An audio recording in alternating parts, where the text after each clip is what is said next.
कर्तुम अकर्तुम अन्यथा कर्तुम, ऐसा जो भगवान श्री कृष्ण है। श्रीमद् भागवत एक कल्पतरु, कल्प वृक्ष है, और कल्प वृक्ष का ये फल कहा गया। कैसा फल? गलित फल, जिसमें गुठली नहीं है, केवल रस। परमात्मा रसो वैसा है, रसो एवायम आनंदी भवत। उसका रस कैसा है? आनंद रस है। कैसा है रस? आनंद रस वाला। आप जब भगवान की कथा सुनेंगे, भगवान की जब आपको कृपा प्राप्त होगी, तो आपको अपने में ही आनंद रस की अनुभूति होगी।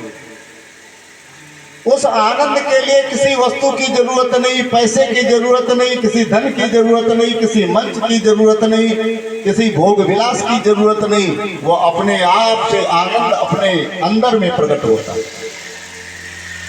ऐसा वो आनंद का समुद्र है। भगवान राम के लिए कहा गया, जो आनंद सिंधु सुख राशि, सी करत त्रैलोक सुबासी। जो आनंद का समुद्र है, आनंद का खजाना है, आनंद का भंडार है। हम उस आनंद कंद परमानंद परमात्मा के पास में जा करके वो मांगते हैं संसार, मांगते हैं संसार का सुख, मांगते हैं पुत्र, मांगते हैं धन, मांगते हैं मकान, मांगते हैं ऐश्वर्य। भगवान ने संसार किस लिए बनाया है? किसके लिए बनाया? हमारे आपके लिए बनाया। जो कुछ बनाया है संसार का ऐश्वर्य, जो कुछ प्रकट दिखाई पड़ता है भगवान का, वो सब हमारे आपके लिए है। घर में जो माता भोजन बनाती है, अपने बच्चों के लिए बनाती है। ऐसे भगवान जो है, तुम्हें वो माता, भगवान माता है। भगवान ने संसार का जो कुछ भी सुख भोग बनाया है, वो सब किसके लिए बनाया? हम जीवों के लिए बनाया। लेकिन जिन्होंने कुछ खर्च किया है, उन्होंने ही इस भोग को पाया। संसार का भी सुख बिना त्याग के नहीं मिलता। परमात्मा कैसे बिना त्याग के मिल जाएगा?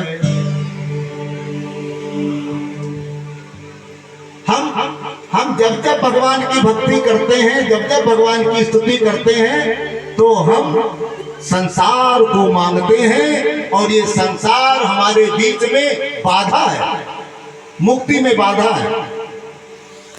संसार की कामना, शारीरिक सुख भोग की कामना हमारे मुक्ति में बाधा बनी हुई है।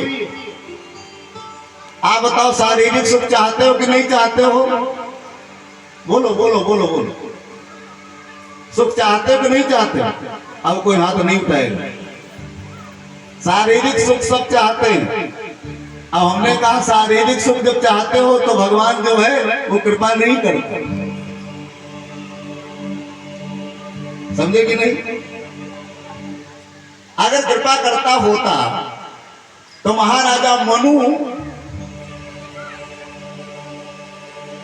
इस संपूर्ण पृथ्वी के राजा थे।